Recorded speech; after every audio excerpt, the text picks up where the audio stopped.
Labs rīts sporta ziņās līdz Ziemas Olimpisko spēļu sākumam 18 dienas un nedaudz vairāk kā 13 stundas, kad Milānā un Cortīnā sāksies ilggaidītais Ziemas sporta fórums. Un par visu aktuālo, tostarp arī par Latvijas olimpisko sastāvu ar Latvijas olimpiskās komitejas prezidentu Raimondu Lazdiņu arī nākamajās minūtēs. Labrīt, Raimond. Labrīt. Arī sveiciens vakardienas dzimšanas dienā. Noteikti, ka tā tortīte ar tām secītēm bija pieskaņota vēlēšanu kontekstā ar olimpiskajām spēlēm noteikti. Jā, tad es gribētu pateikt paldies visām ģimenēm, visiem treneriem, visiem sporta skolotājiem, visām federācijām, visiem atlētiem. Tā ir lielākā dāvana, ko acīm redzot kāds no Olimpiskās komitejas prezidentiem var vēlēties. Un mums ir absolūti lielākais sportistu sastāvs Latvijas vēsturē Olimpiskajās spēlēs. Varam palūkoties grafiski caur gadiem, līdz mēs nonāksim līdz šim skaitam. Pēc neatkarības atjaunošanas sākām ar 27 atlētiem, un, protams, redzam, kur tuvāk ir 50 vai nedaudz virs 50. Tur bija, protams, arī hokeja komanda klātesoša. Mēs 26. gada Olimpiskajās spēlēs pārsniedzam šo 50 robežu, attiecīgi 60 sportistu robežu, vai kā tur šobrīd izskatās?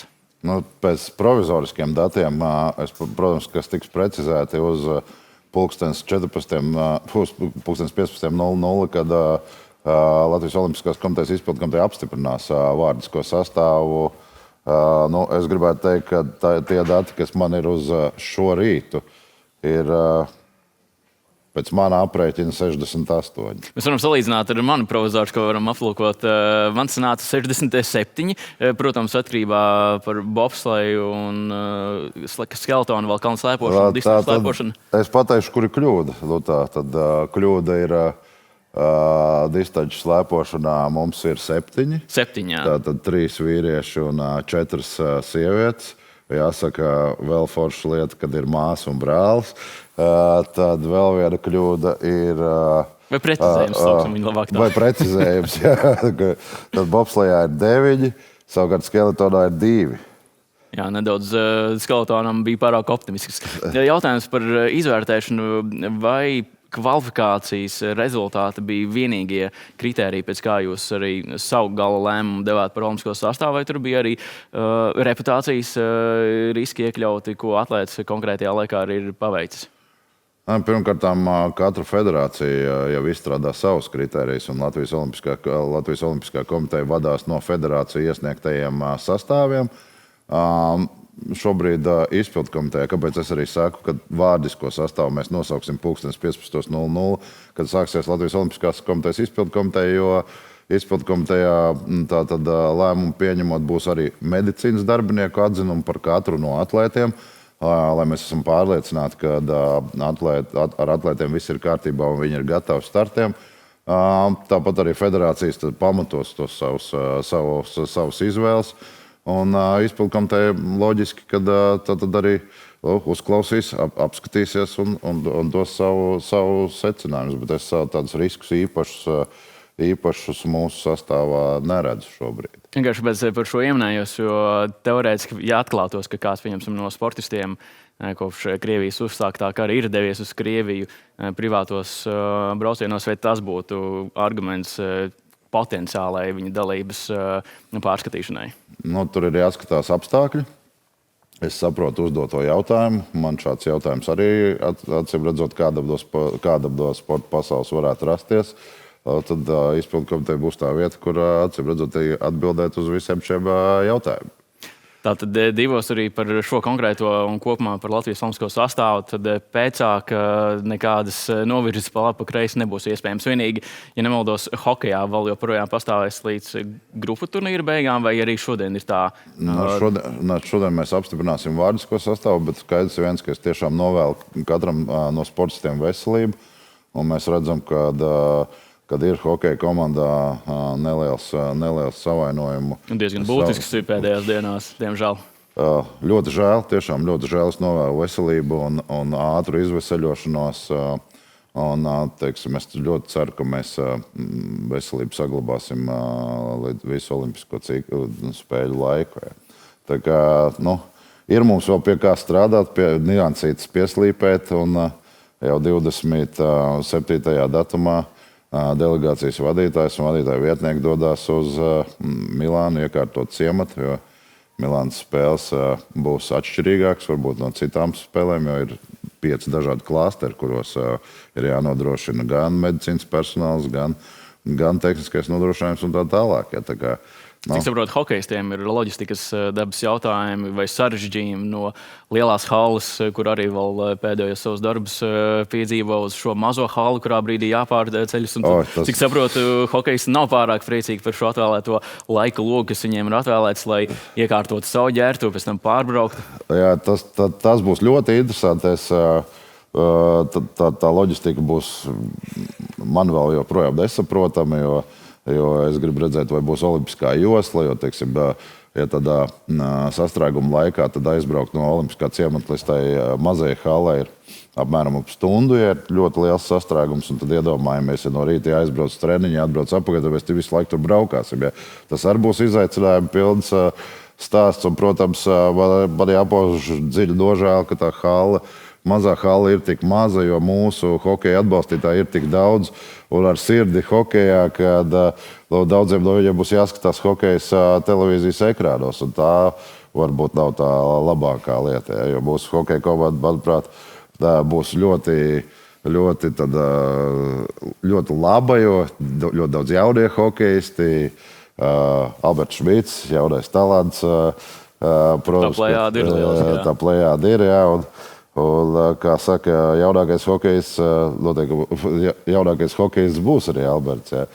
Tad jaunākais no dalībniekiem Olimpiskajās spēlēs pēc mana redzējuma būs Rihards Losbers, biatlonā, 16 gadi, debija Olimpiskās spēlēs. Tie stāsti nāks un jā, un starp Kasparu Dauguviņu un Andreju Starguju tikai nedēļas starpība vecumā. Tur tā pieredze ar jaunību, es ceru, ka tā būs laba simbioze, lai aizvadītu paskaidas spēles. Ziemas olimpiskās spēles atgriežas Eiropā, pirmās arī ar skatītājiem pēc pandēmijas. Raugoties uz šiem varbūt nedaudz izaicinājumiem vai potenciāliem darbiem, kas ir, cik varbūt šobrīd ir tā gatavošanās tieši Olimpiskajai komitejai, no loģistikas viedokļa varbūt tāda saspringtāka nekā varbūt pieņemsim iepriekšējās. Loģistika ir saspringta, bet mēs jau strādājam, kad 4-5 mēnešus tādā ļoti aktīvā režīmā, un tur viss jau mainās tur pa dienām. Tur vieniem atlētiem jāstartē varbūt pirms olimpiādas tur, vai atkal citi gatavojas citur, un tad tur tās pārbraukšanas un tā tālāk. Bet tā ir dzīve, tas ir sports. Mums ir jācenšas, lai mēs nonāktu gala mērķī ar visām formām, ar visu ekipējumu un tā tālāk. Olimpisko spēļu atklāšana pēc 18 dienām jau 13 stundas mazāk jau sāka palikt par karognesējiem. Kur tas skats virzās? Jo ir jāizvēlās 2 vīrietis un sieviete. Noteikti pagaidām laikam vēl nevarat atklāt, bet varbūt sporta veids, uz ko mēs varbūt raugamies. Vai kādu mājienu varētu iedot? Tas jau arī nebūs tik vienkārši, bet daudz var izdarīt dažādus secinājumus, jo mums ir tāds interesants tie klāsteri, jo, piemēram, Milānā mums ir tikai vīrieši. Kortīnā mums ir atkal vīrieši un sievietes. Tad visās pārējās vietās mums, Bormijā mums ir tikai vīrietis, kas ir kalnslaipotājs. Tad tā izšķiršanās būs interesanta un grūta. Bet par šiem jums jau ir šie kandidāti vai šī karognesēja lista?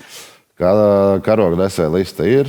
Un es domāju, šajās olimpiskajās spēlēs ir ļoti daudz cienījamu sportistu, kuri ir pelnījuši nest Latvijas vārdu un Latvijas karogu olimpiskās spēlēs, bet neaizmirsīsim vēl par vienu lietu. Mums 7. februārī arī olimpisko spēļu laikā kultūras programmā būs arī latviešu raķetes par Rolandu Upatnieku laiku. Un tas ir ne tikai stāsts par sportu, tas ir stāsts par patriotismu, tas ir stāsts par mums, par latviešiem. Mājens, ka kāds no bobslejistiem. Es tā kaut kādā es negribētu šobrīd atklāt. Man pašam ir skaidrs, bet 28. janvārs 16:00 Nacionālajā teātrī, manuprāt, simboliskā vietā, jo kopš 1912. gada kultūras programma nav bijusi Olimpisko spēļu laikā. Tad tā ir tāda simboliska vieta, kur Latvijas lielākā delegācija un kultūra dodas uz Milānas spēlēm. Tas, protams, vēl tādā nedaudz intrigu vai teātra priekškarā plīvots jautājums par karognesējiem. Drīzumā, protams, arī uzzināsim, bet raugoties tā, varbūt praktiski no Olimpiskās komitejas perspektīvas, kā jūs raugaties uz potenciāliem rezultātiem, vai ir kaut kādi izvirzītie mērķi federācijām no konkrēti medaļu skaita ziņa vai vispār par medaļām, ko jūs paši aplēšat, kas varētu būt, vai tādas prasības pret federācijām nav? Pirmkārt, jāsaka, ka tā pieeja, kas tika mainīta pieeja sportam tieši no finanšu jomas, un te man jāsaka tiešām premjerei liels paldies, jo mēs ļoti laicīgi dabūjām tehnisko nodrošinājumu Milānas spēlēm, tāpat mēs ļoti laicīgi esam dabūjuši tehnisko nodrošinājumu arī Losandželosas spēlēm. Un šis sastāvs, manuprāt, būs ļoti jauns sastāvs salīdzinoši arī, un mēs varam gaidīt dažādus labus rezultātus, bet, kā es saku, uz Olimpiskām spēlēm katrs atlēts brauc sasniegt savu labāko rezultātu. Un man izdarīt spiedienu un prognozes būtu pilnīgi nepamatot, tāpēc, ka es esmu pārliecināts, ka tā kā viņi ir gatavojušies šīm Olimpiskām spēlēm kā nekad, un es esmu pārliecināts, ka viņi iet uz savu labāko rezultātu. Tā kā, es domāju, gan pie televīzijas ekrāniem, gan klātienē būs ļoti, ļoti interesanti vērot mūsu atlētu startu. Un Latvijas vārds, kā mēs redzam no delegācijas lieluma, arvien vairāk un biežāk izskanēs un tiks parādīts televīzijas ekrānos, internetu portālos, radio raidījumos un tā tālāk. Tātad šodien uzzināsim vārdisko sastāvu Latvijas olimpiskajai delegācijai Milānas Cortinas spēlēs. Paldies par sarunu šobrīd, un tad gaidām sastāvu un arī karognesējs, kas jau tuvākajās nedēļas jau arī būs zinām. Paldies! Paldies!